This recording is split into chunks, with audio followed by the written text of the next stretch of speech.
Tavakodanikku jälitav kuulsus on praeguses Eesti ühiskonnas veel harv nähtus, aga kuna kuulsad inimesed on üha rohkem sattumas tavakodanike hulka, on trend pigem tõusuteel. Inimeste sõnul on järgmine kokkupuude rõhutatult juhuslik, mis tekitab neis eriti suure hirmu, sest kuulsused on nende sõnul õõvastavalt mõjusad, kui nad nende poole isegi ei vaata.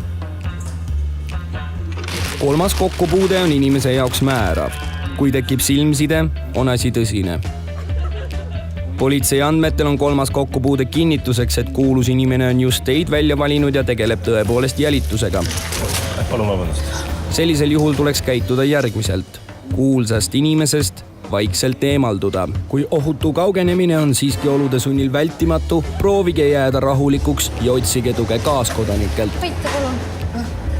Ükskõik kui äärmuslik olukord ka poleks, ei ole politsei tungival soovitusel kuulsuse valjuhäälne ähvardamine kasulik mitte ühelegi osapoolele.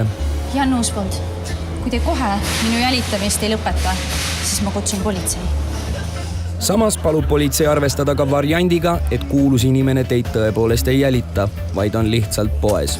Aga jah, need on pigem erandjuhtumid.